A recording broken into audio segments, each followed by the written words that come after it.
Good evening once again, everyone, and welcome back to another edition of DMs with PM. As always, it is a pleasure to have you here for this Tuesday evening interactive program where you get to ask your questions directly.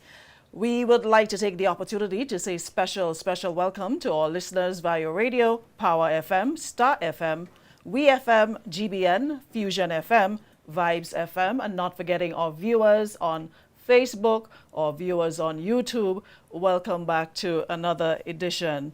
And of course, as you know, the Prime Minister is out of state, and we have the acting Prime Minister, also the Minister for Blue Economy and Marine Affairs, Economic Development, Cooperatives, Agriculture and Lands, Forestry. The Honorable Lennox Andrews is here with us in the Prime Minister's seat, the acting Prime Minister in the Prime Minister's seat. Welcome, Minister. It is a pleasure to have you on the show. Thank you very much indeed. It is also a pleasure to be back.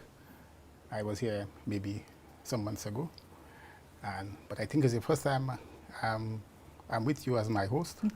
And it's funny that I'm now your host, and many moons ago you were my math teacher in convent. So now I'm sitting here doing the hosting part of it. It's amazing how lives, right? Yes, it is amazing, and I'm always happy to see how my students have excelled. I like that. And I've always meant to ask you this question, though. Why did you give up teaching? I mean, I know we stressed you. I know we bothered you. No, you all were all very good students. I didn't really give up teaching, you know. Mm-hmm. I simply added another job to my profession because I was trained as an economist.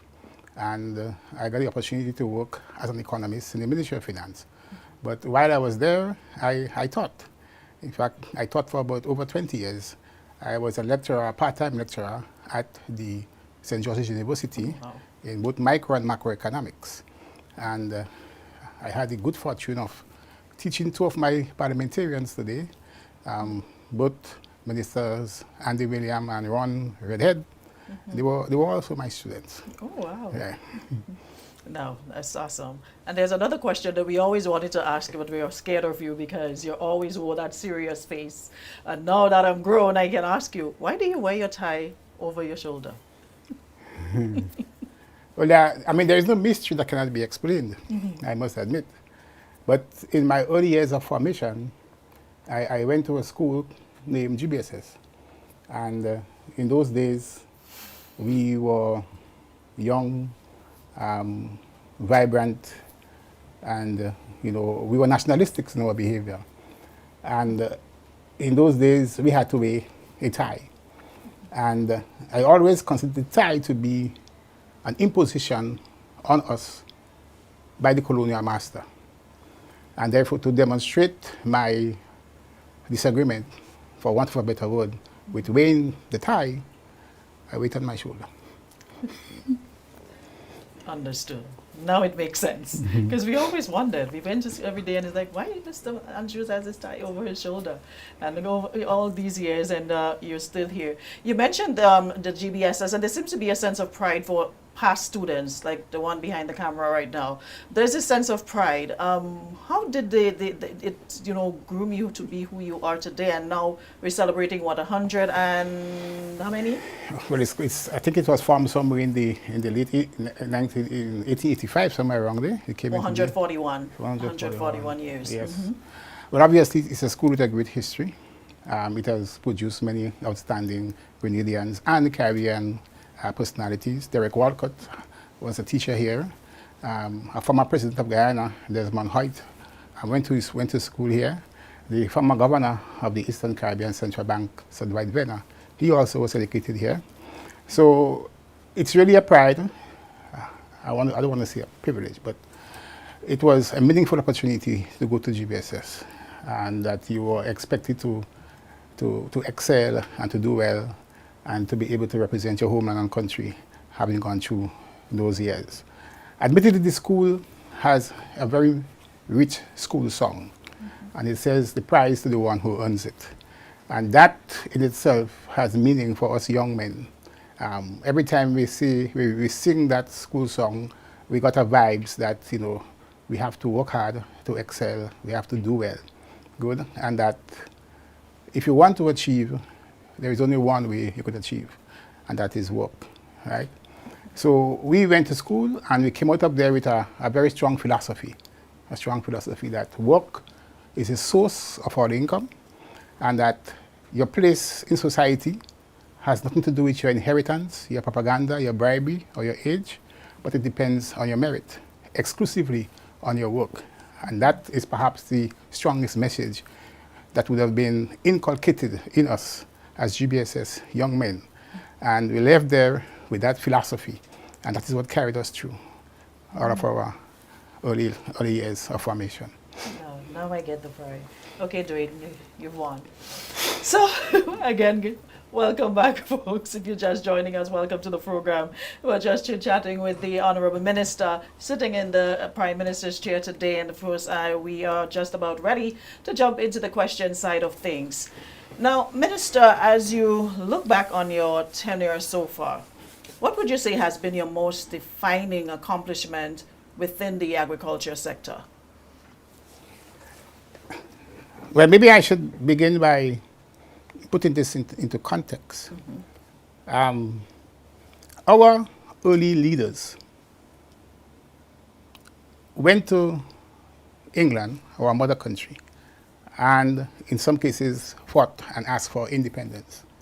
And they did that because, of course, they never liked the relationship between our country and the metropole.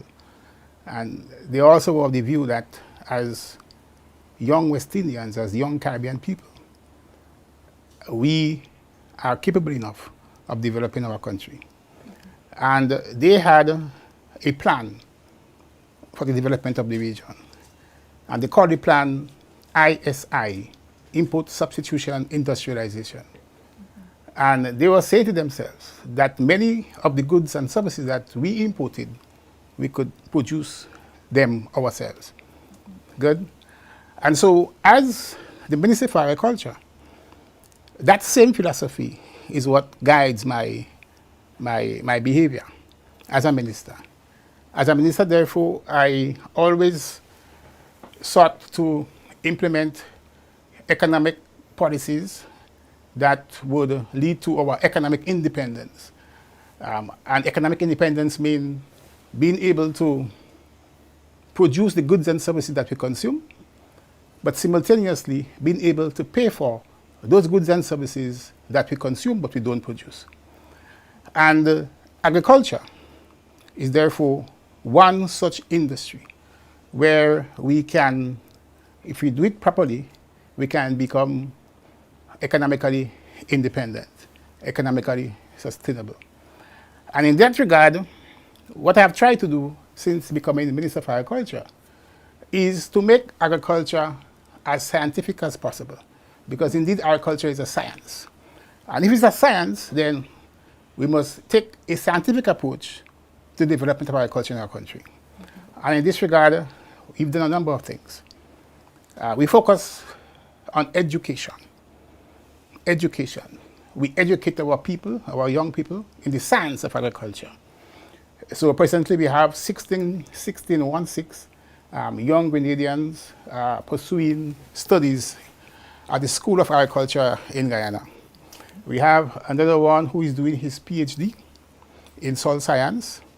We trained our extension officers and some of our farmers in climate-smart agricultural practices, and others also received training in extension services, postgraduate extension services from the University of the West Indies. There are about 10 of them in that course. So all of that is part of the scientific approach that we take towards agriculture in Grenada. But apart from the training, we would have created, if I may say, institutions of a scientific nature. We have, our aim is to convert Maribo Maribor Agricultural Station into that scientific hub. That hub where we can do research and development in our agricultural practices. So presently we have 2 young agronomists. They are doing research in ground provisions, in yam, sweet potatoes, and so on. We sent 7, I think, Grenadians to Dominica to be trained in the production of white potato. Yeah? And so they are back home. We established at Maribor a tissue culture lab that will allow us to produce plantlets that can be resistant or disease-free plantlets, which means that we can produce our own plants for our farmers. We also have a soil laboratory down in Tantine, and that soil laboratory is important because the quality of your soil influences the output of your product. We also collaborated with TAMCC. Last year we put $500,000 in our budget to build the faculty and to provide equipment for TAMCC. And if you go to Maribor Farm School, you will see the improvement that has taken place there. We also provided our farmers with a number of irrigation equipment. And as I said before, we exposed them to climate-smart agricultural practices, which are extremely important these days because we are vulnerable to natural disasters. So we have done quite a number of things in that area of trying to make agriculture as scientific as possible. What were some of the major challenges you faced stepping into the role, and how did those experiences shape your approach to leadership? Well, I mean, as a minister, there's a saying that a government in power must never move away from the people. So as a minister, you have your ministerial portfolio to carry out. But simultaneously, you have to also maintain that constant contact with your constituents. And there is no hard and fast rule about that. Yeah? So on the one hand, you have to serve your ministry because you have to implement your budget and so on. But in so doing, you have to maintain that close contact with your people. And in my case, I have to have that link with my farmers. So to do this, I would spend a few days in the ministry. Of course, I'm supported by good staff. I have some good staff in agriculture. I have some very good staff. The good thing I would say is that all of the divisions do have a head. They have a head, acting or permanent. They have a head, and therefore they would carry out the different activities in their respective divisions. So I spend some days in the ministry, and I also spend some time on the ground with the people. So Thursdays and Fridays, I'll be on the ground. I'll be visiting farmers. I'll be visiting my constituents. And simultaneously, while I bring benefits to the population, those benefits, also translate into me being able to go out and meet with the people and chat with them and let them know that all of these things are coming from the Ministry of Agriculture. Now we've seen increased national attention on food security and agricultural sustainability. What indicators can you point to that shows the sector is growing? Right. So understand it. I mean, the focus on food security is not by chance. As I said before, we didn't have to wait on the present world economic situation to tell us that we have to focus on being able to feed ourselves and achieve our economic independence. Our forefathers would have created that base for us, having obtained political independence from the mother country, and having identified a strategy. And what we have to do is to make that strategy contemporary. Good? So we focus heavily on being able to produce enough. So the policy is domestic production for domestic consumption and also for export. Yeah? And what we have done is that we would have identified some crops that we think we have not just comparative advantage, but also competitive advantage. And we focus on producing them. So yam, dasheen, tanya, sweet potato, all the vegetables, yeah, we focus on them. Carrots, and so on. But if you notice this year, following Beryl, you notice there has been an increase in the output of banana, plantain, pineapple, seasoning pepper. They flood the market. Good. I don't have the numbers in my head. Good. But at some point in time, I should be able to get the numbers to give to you. Good. But certainly we have seen an increase in the agricultural production locally. Things like watermelon, they have increased substantially. They're all over the place. Tomatoes, they have increased substantially. In fact, we have to find storage facilities for some of them because, the market is flooded. I've seen a lot of lettuce as well. Lettuce, pak choy, and all of these things, they have increased substantially in the last year. And it was not by chance. It was a direct philosophy that guided our behavior. Also, it was part of the CARICOM strategy, because CARICOM have this 25 by 5, and you also have the OECS FAST strategy that all aims to increase domestic production and to reduce our dependence on imports and become more self-sustainable and self-sustaining, right? And so it's a direct philosophical, conscious policy that we are, in fact, making contemporary the original input substitution industrialization strategy by those who came before us, because they felt strongly that as a people, if we have to become independent, we have to produce. We have to be able to feed ourselves. Now, growing up, banana, nutmeg, cocoa, you heard a lot of it. Practically every household in your neighborhood either had nutmeg trees or had bananas. And we heard a lot about bananas being, exported and stuff like that. Now, you mentioned export and bananas a while ago, but the question is, what progress has been made in expanding, such key industries, including livestock, fisheries, etc.? So let's take it one by one. Banana, we focus on that as priority. Good.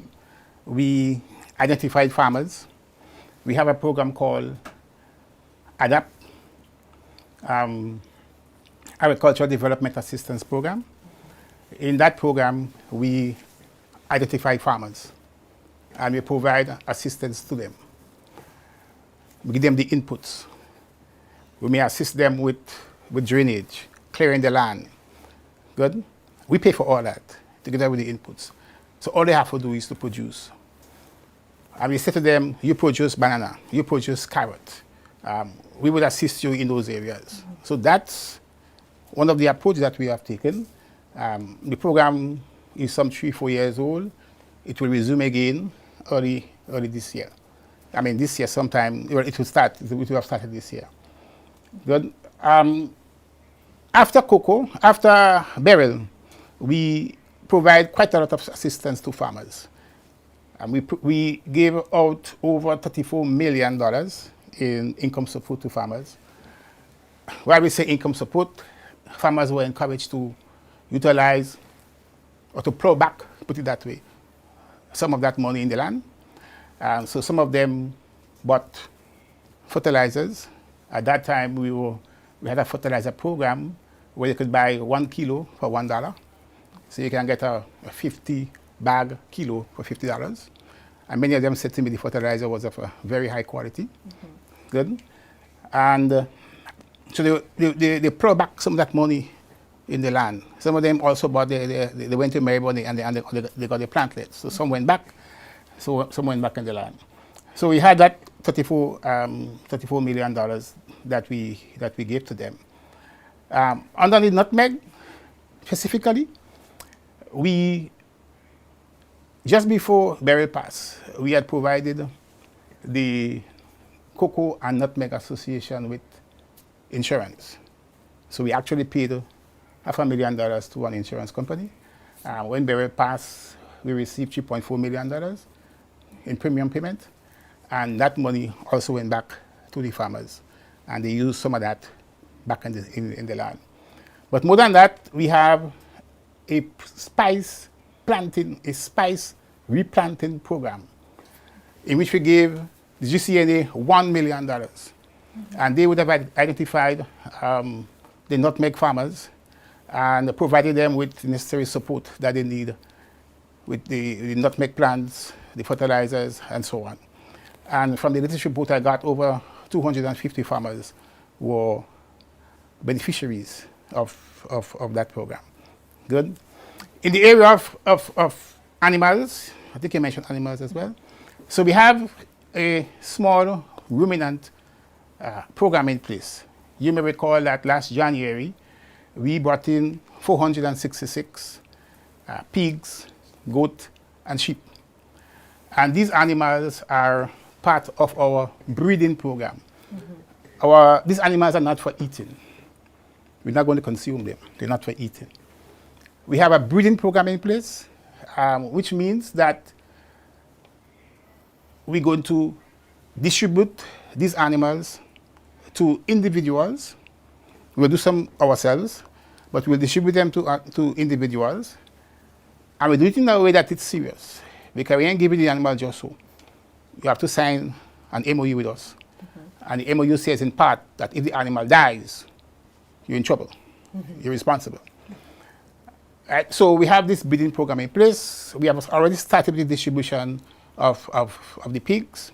We're going to also send some to Kariku, because to become part of that program.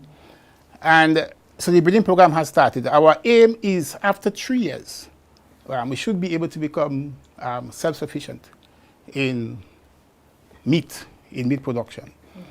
For this year, 2026, we have $1 million in the budget to assist farmers with their construction and the improvement to their pens, because these are not animals you're going to graze by the roadside, for example.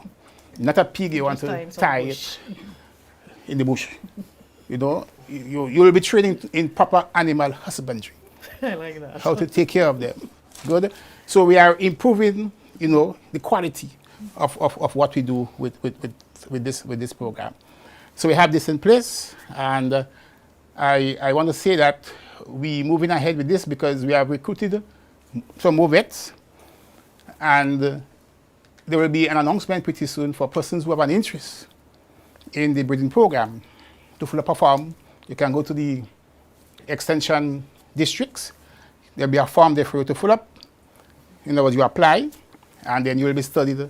Somebody will visit your area, and they will provide necessary assistance to you. Good? But we want our population to be actively involved in that. Good? Because we spend plenty of money to bring those animals here. Good? Fantastic. As regards the fisheries, you mentioned fisheries, I think, as well. Did you mention fisheries? Yeah. So as regards the fisheries, well, I know we have a burning issue with the fishery right now. Yep. Yes. We have a very serious issue. You will recall that last August, we received a letter from NOAA, which is the institution in America that takes care of sea mammals. And it says that, in essence, our fish exports to America is banned as of January the 1st. We responded by putting in place a task force and to do those things that we need to do, good, to prevent the ban. We have done that, and we have reapplied again to NOAA. And the last letter we got from NOAA, dated the 21st of January, says that they would have received our reapplication. They were quite satisfied with the progress that we have made to protect sea mammals, and that we will hear from them pretty soon. In the meantime, we are looking for alternative markets for our fisher folks. We are talking to exporters, we'll call them importers, in Canada. We are also talking to importers from China. In the case of China, all we have to do is to get registered as an importer. into China. We're almost there because we're getting assistance from our ambassador there. And as regards Canada, we are working on a few individuals who want to come down and buy fish and bring it up. They don't want to depend on the traditional... Just U.S. market. Right. And also we are looking at other Caribbean markets. We're looking at Trinidad, we're looking at Guadeloupe, we're looking at Martinique. We spoke to the OECS Commission, Dr. Didicus Jules, and he is also assisting us in finding alternative markets for our fish. And he has planned a meeting with the Canadian Prime Minister. Good. And one item on the agenda would be the export of greater fish to Canada. We hope that meeting can take place soon so that we can, diversify the external markets for our fish. So we're working. Sure, so you will keep us updated. Yes. All right. Folks, we have to take a quick break. When we come back, it's directly to your DM, so stay right here, back in a bit.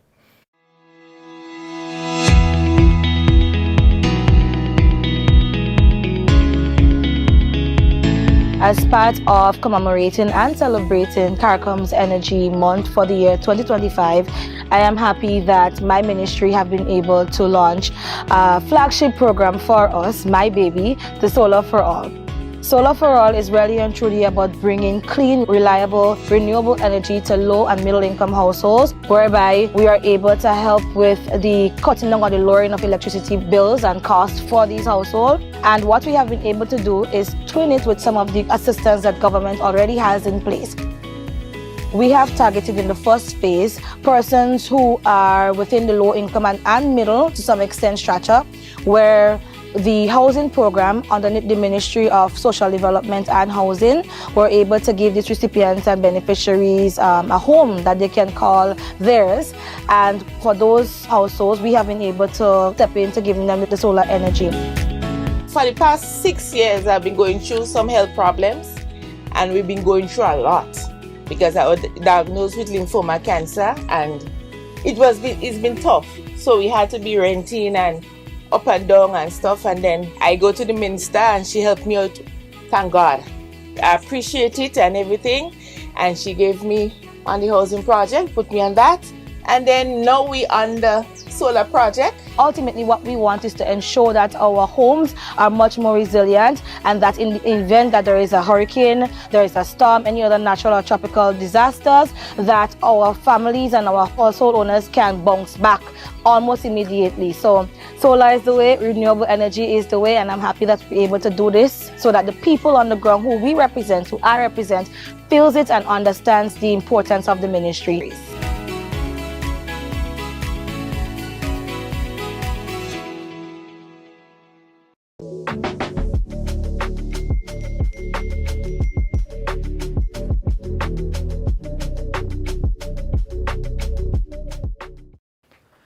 Welcome back, listeners and viewers, to DMs with PM. It's just about time to get to your direct messages.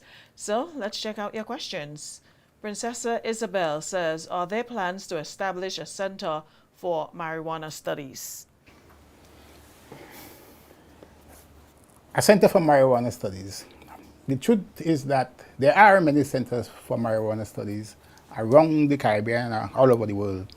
There may be no need for us to have one in Grenada, except to the extent that we may want to have our own spice marijuana, our own strain of spice marijuana.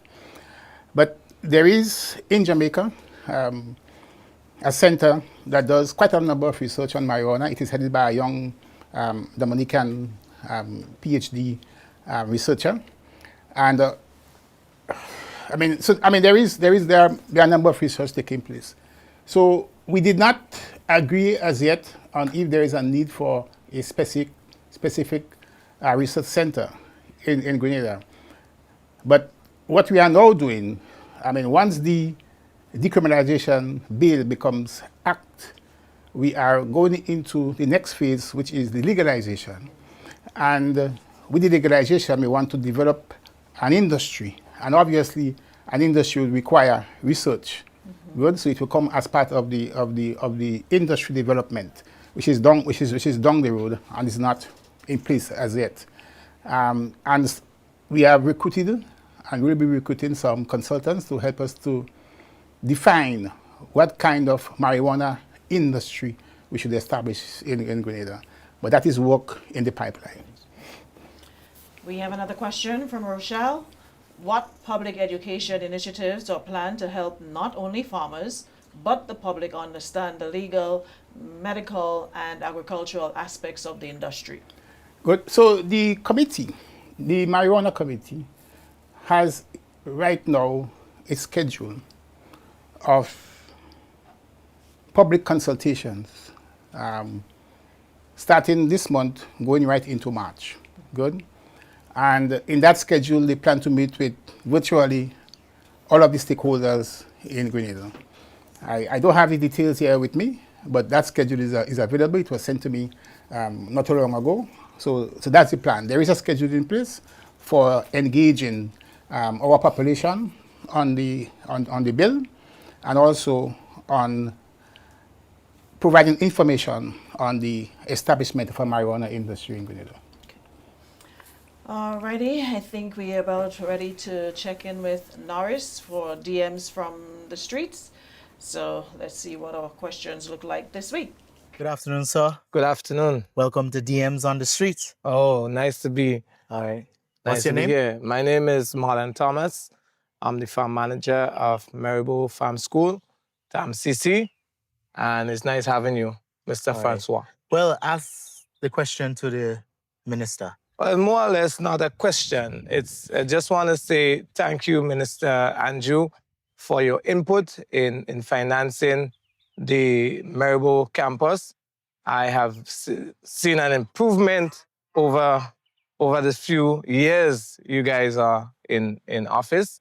And even as you as Minister of Agriculture, I also see that we have gotten a lot of input and equipments that we can develop the young generation as they come to study here at Maribor campus. So I really want to say hats off to you and thank you very much for not leaving us undone, but, giving us your cash as it is. Thank you.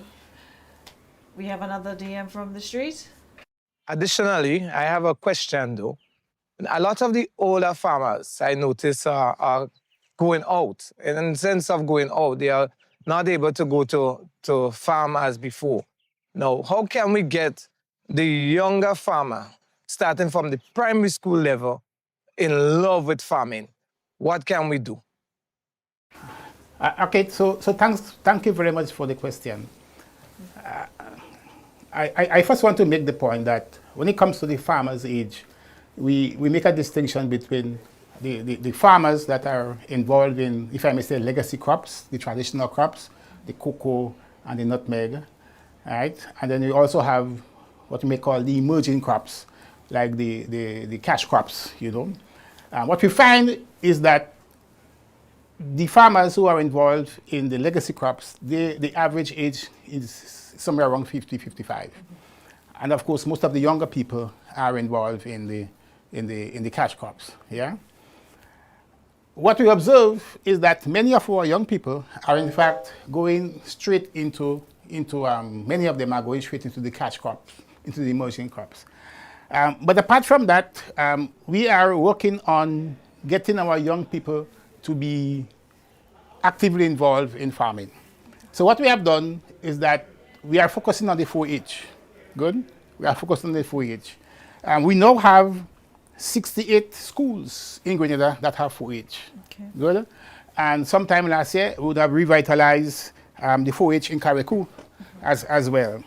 And presently, with the 4-H movement in the schools, we have an active poultry production taking place. I think last week, one school would have slaughtered about 50 birds. Tomorrow, I understand another school will slaughter about 90 birds. That is an active activity taking place in the 4-H. And that is done by the students themselves, the young 4-Hers. They do that themselves.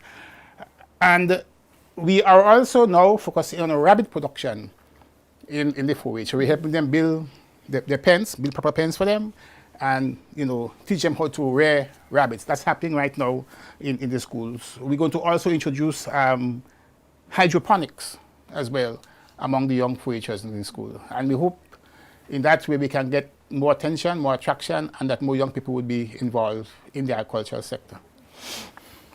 Fantastic. 4-H was definitely a big deal in my day, and to hear it being revived like this, agriculture is one of the things we really did a lot in.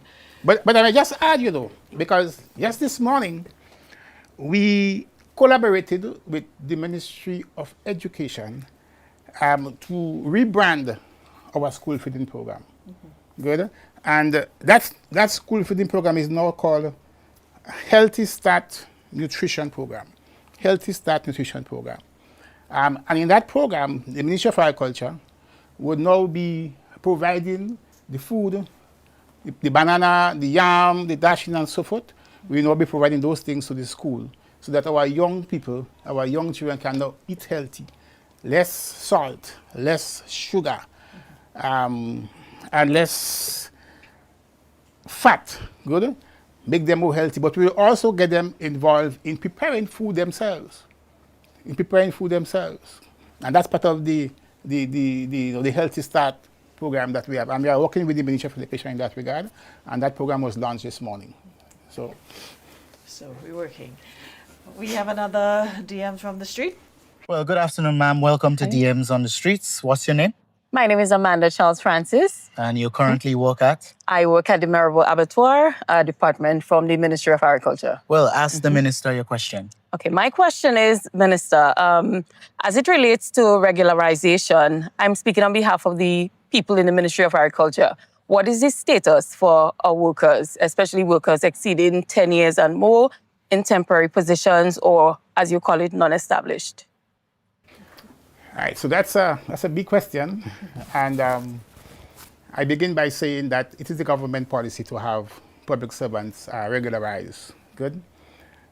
In the Ministry of Agriculture, I know we have already regularized around 10 of these non-established. The regulation would mean that once they're qualified and once they have been occupying the post, and once a vacant position exists in the established part, then of course they qualify to fill and they can fill it. But the regulation also involves, if I may say, preparing a number of workers that we have in agriculture whose status is very, it's very shaky. So we have, for example, over 600 agricultural workers, those who see on the estate, those in the propagation station and so forth. Good? These people really and truly, they are daily paid.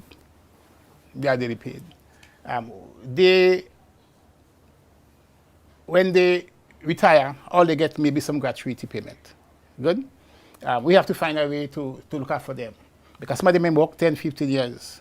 I mean, last year we graduated around, about 10 of them would have retired from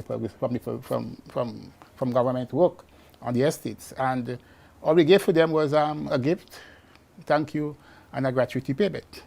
Many of them, because of their status, the NIS may or may not be paid because they have to pay it for themselves. They're not part of the pension scheme in the government.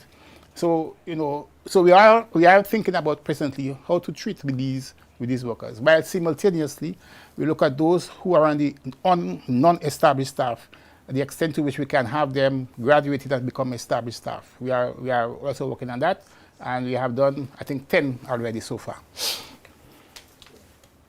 And we have another DM from the street, Norris. My name is Wayne James. I'm from Lafayette, Lennox Andrews. I'm a market vendor at the Grenville's Market. All right, so welcome to DMs on the Streets. Well, ask your question or comment to the minister. Well, in relation to the decriminalization and also the legalization of marijuana, I believe that it's a herb, it's a plant, and it has a lot of sentimental value to many sectors of the economy and our people as a whole. What I do believe is that a lot of work needs to be done in relation to the educating of the people as to the responsible usage of it, and also the benefits, whether the health benefits that derive from it, and also the economic benefits that someone or the country as a whole could benefit out of it. But I believe in terms of the general education as to the responsible use of it, I think that aspect is sorely lacking and much more needs to be done in relation to the education of that plant and the usage of it. Well, I do accept the comment. Thank you for the comment. I do accept the comment. The more we can educate our population on marijuana and its usage and its benefits, the better I think the image of marijuana would in fact be changed over time. And as I said before, we do have a schedule in place to go out to meet with different stakeholders and to inform them about the bill, educate them on the bill, as well as to educate them on the benefits of establishing a viable marijuana industry in Grenada. Really and truly, we have to move fast on that because there is still that negative image of marijuana in our population, and we have to change that. We have to focus on the positive. And when you look at the bill that is being presented and is being discussed right now in the upper house, the bill certainly seeks to do that, change the image of marijuana in Grenada. And I want to say this, once this bill is passed and once this bill is become act and is implemented, it will represent a paradigm shift, a new construct, a change with the status quo, a new conventional wisdom as regards how we consider and how we treat marijuana in Grenada. While we, for years, have been arresting and going after a young man for a little pool, you know, simultaneously others were making millions of dollars out of it, and you know, and so there is need for social justice when it comes to these things. Many young men, many fathers would have left their homes on morning and never returned. So marijuana has a soul. Good, it has a soul, and many people would have sacrificed their lives for this noble but meaningful plant. And we in Grenada, we have to prepare ourselves, read, listen, understand, and be part of the discussion as regards the positive vibes and the positive economic benefits that marijuana can bring to our nation. The health benefits as well that it can bring to our nation and to our country and to our people. And we have our final DM from the street. My name is Randy Lewis. All right. Well, Randy, make your comment to the Well, minister. I'm just saying because you ask a critical question. I mean, if you stand up, anywhere you stand up in Grenada and you watch right around, all you can see is green. Yes. Everything green. And I find too much of young people out here, everybody are good in construction. Why? I don't understand. So much of wasteland, and then I know you have friends, people around my area, young people who want a piece of land to work, and they're asking me, well, what we getting that? What is that? So I recently asked one of the ministers, I mean, too much of land. Not everybody want to go in this field and want to fishing and then cut up some land and give them, you tell them that you know, they do what they have to do. Now they see this thing about the decriminalization of marijuana. Well, that also take me too much because I don't know much about it. But I find we good as how we did. Okay. Yeah, cause that rules and regulations, see they come down there with. Better we hide and smoke weed as we are custom. Cause that don't make no sense to we. Okay. If you can grow it. I see the Prime Minister posting me pictures, you know. So if we can grow it, where you get pictures of it to grow, to post up. We can grow, I don't find the mechanism from what they use to decriminalize marijuana and who they go give permission and But license you know, to grow he's it. against the fact of people being charged for having a little spliff or whatever. Well, I could be honest too. I find recently, a couple of years gone by, and I find it kind of cool down for people. Police are really starting to marry that like a spliff based on how you do it. Yeah. I mean, I smoke weed, but I won't just go in public place and just pull out weed in mouth and this kind of thing, even on public transportation. But a lot of people are real biased in Grenada. Come on, smoking cigarette anywhere, people present in fish market where perishable goods are. I don't hear nobody complaining about that. Yeah. But if you have a little marijuana, there's a problem. Yeah. I find I'm more healing and cooling. I'm not going in a workshop there for food security when it comes to fishing industry. Right? And then they have a kind of guidelines that we have to maintain and the law we have to go by the laws and the rules. Right? No problem with that. Food security. The water we're using from the tap water is a hazard when it comes to fish. Right? If you just cut a slice of fish and you put it below the water, the tap water, it changes color immediately. So what I'm asking is that if you're implementing all this structure and thing in place for people to have better food quality and thing, You have to start from yourself too. Get the even the fish, the ice itself. When the ice melt overnight on the fish, you have a kind of residue that like when the moe melt, it just kind of brown. So where does that come from? And then they want to blame people and say, "Oh, Papa, we don't have no problem with that. We're taking the blame because if you don't handle it proper, and security is we watch what." So I just say them, the implementers are, because I've been not the first time I got in workshop. When people are implementing all these things, yes, they have a sense of security, but you got to start from on top. So I just suggesting to them now, put what you call this a pump. You put a pump by the sea, so you could pump a little salt water for it to use to wash off the because all the survey that we do, all the projects and thing we do, when it comes to fish and thing, we have to make our own salt water. That means protects the fish from bacteria by the salt water. So if you're trying to say to us, why do you give us water from the tap to use when it comes to fish?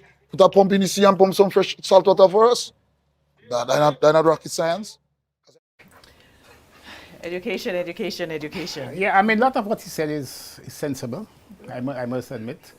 And it also points to the question of our standards, because our food has to be of a certain standard. And especially if we want to go to the export market, we have to meet certain export standards. Good. So a lot of what he said is quite sensible. As regards the marijuana, the bill allows for household to have up to 4 trees grown in the yard. Good. And that of course, there are places where you can use your marijuana, right? There are places where you cannot use your marijuana. So I would ask him to find some time to read the bill and to be part of the outreach that the committee is going to have. There is going to be one in Grenville. I know he's from Subiz. There's going to be one in Grenville. I'd advise him to keep his ears open and attend one of the sessions so he can be well schooled and be familiar with what the bill says, so that he can better represent. Like he said, he just came from a workshop on fishing. Yes. So another initiative from the ministry. Alrighty, that's about it for our DMs from the streets. We have to take a quick break, but when we come back, it is your calls. So stay close. We'll be back in a bit.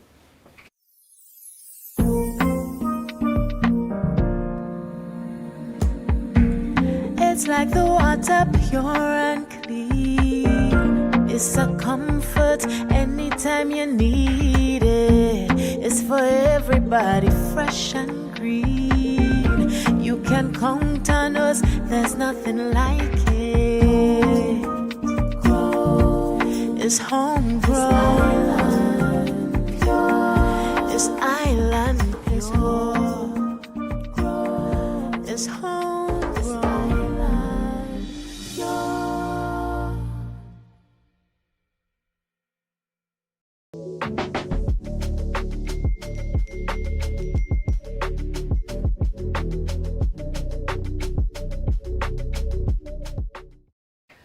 Welcome back again, viewers and listeners, to DMs with PM. And of course, this is where we take your calls.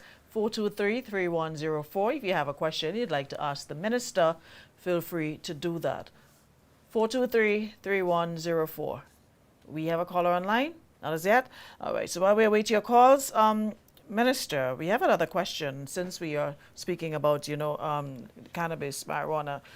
Do you anticipate becoming a significant export commodity for cannabis becoming a significant export commodity for Grenada? And what groundwork do you think is needed to make that possible? Because like you said, it's a billion dollar industry. It's a $1 billion industry. There are about 425,000 people working in the United States right now.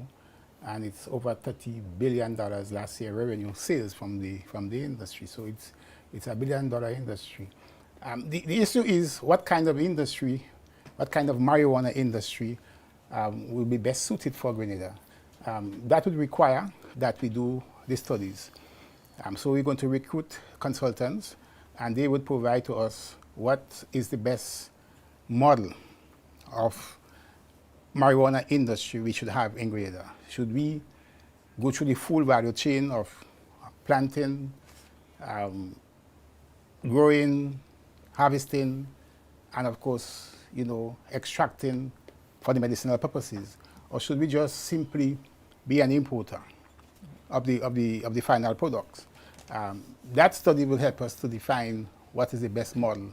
So yes, it is a likelihood that we can establish our own marijuana industry here in Grenada. And the study would certainly advise us. But from where I sit, maybe I shouldn't say that, but from where I sit, I could see us having our own marijuana industry.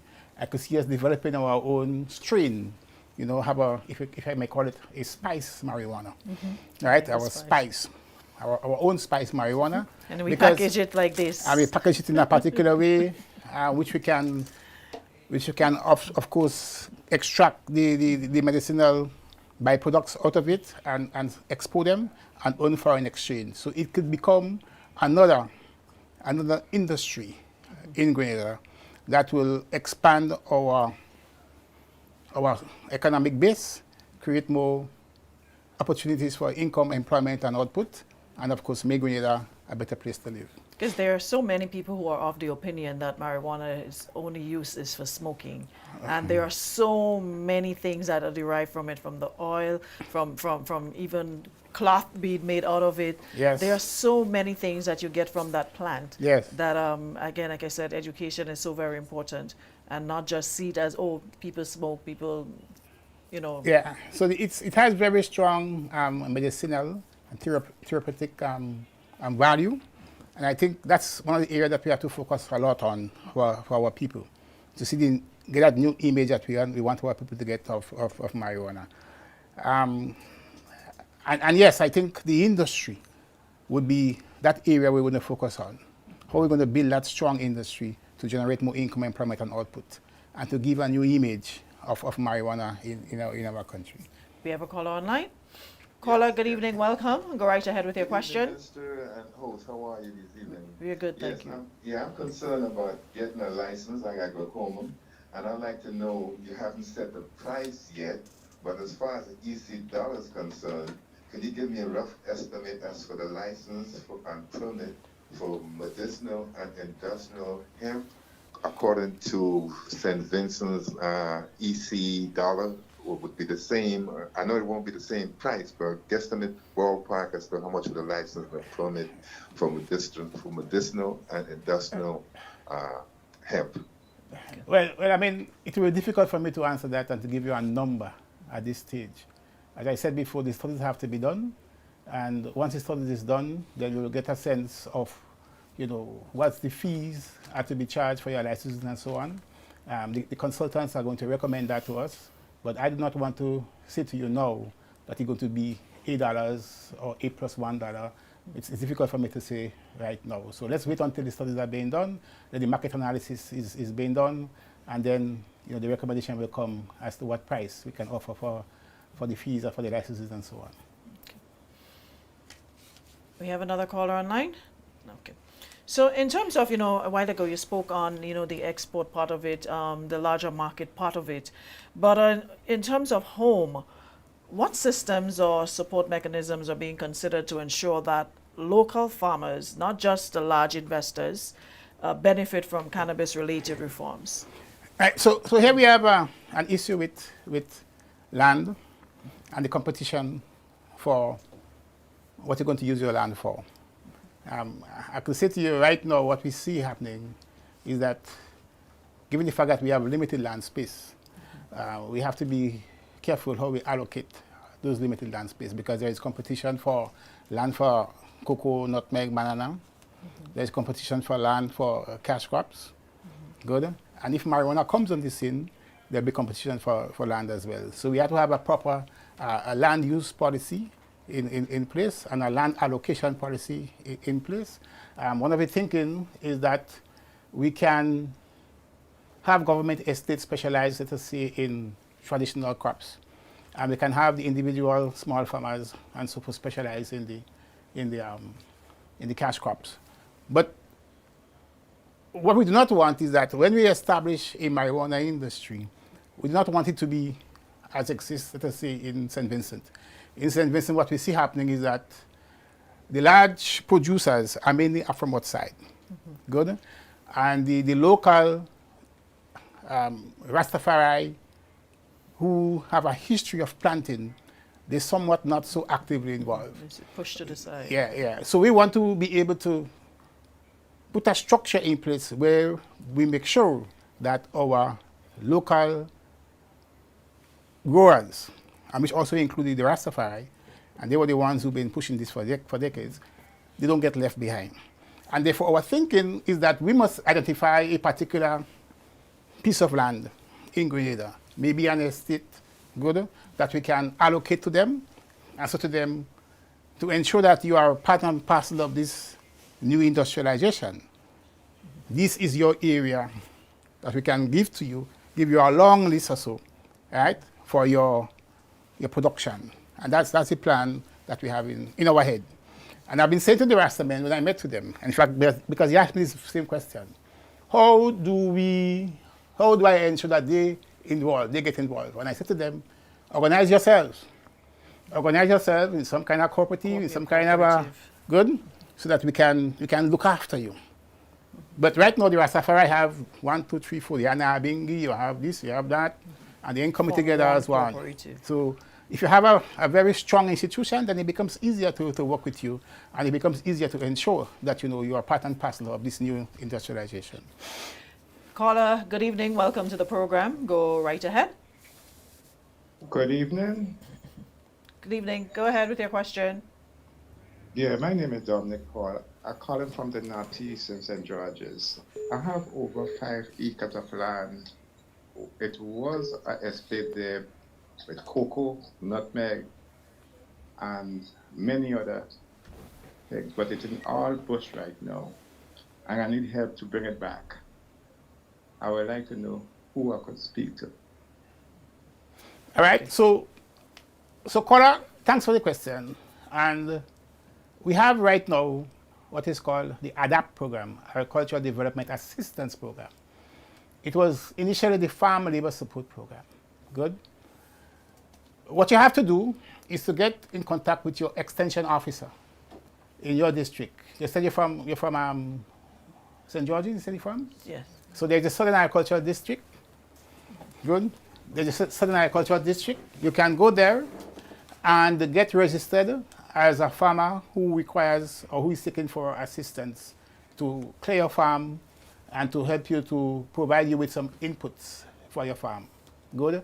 They will also indicate to you what kind of crop they would like for you to grow, because we want to make sure that we have enough food being produced for us to eat. Good. But you can get support under the Agricultural Development Assistance Program, which has in fact started. And just simply go to your extension officer,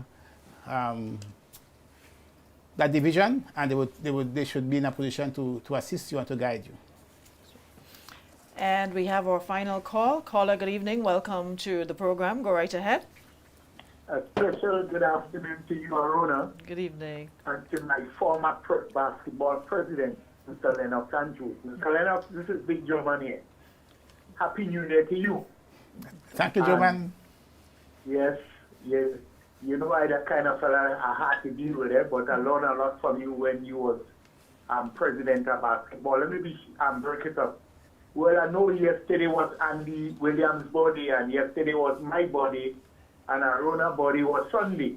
So we all February. I don't know what month you're born, but February people is good people. Now, I don't need a rebuttal on what I'm saying. I just want to tell this whole nation to leave the Prime Minister. The Prime Minister never said, when he was speaking last week, our people must break rules anyway and go in places with armlets. What he was saying, if somebody come cry from Sotels or Grenville, and they're already in town and they're in the ministry or hospital, allow them. It's not something like, they're just deliberately doing that all the time, because I see white people come in the ministry already, and big group, and we let it go up in the ministry, not half naked, but armless. And that is good, because they might not knowledge of the room, but don't feel at all they know, because sometimes when them come out to them can't go in certain place with armless. So we only putting it in that context, right? And the last thing, seeing as I'm another caller, I want to just give me 1 minute, let me touch on that. I want to say there's a man from Japan, I want you to listen to Mr. Lennox. He's very ungrateful. The history is beating his wife and them. He had about 3 marriages. This man don't believe in God. God give him a chance. For 50 years he blind. God give him a chance and God say, I will make him see. You know, he kind of stick used to be guiding him everywhere he go. You know, as soon as God give him the chance to make you see, you know what the first thing he do? He throw the stick. God say, you see how ungrateful he is? So I say that to say, this government not responsible for nobody, you understand, to keep on putting money on field and this and that. All you can tell Bishop that, and all you say work with the PRG. That Japanese man.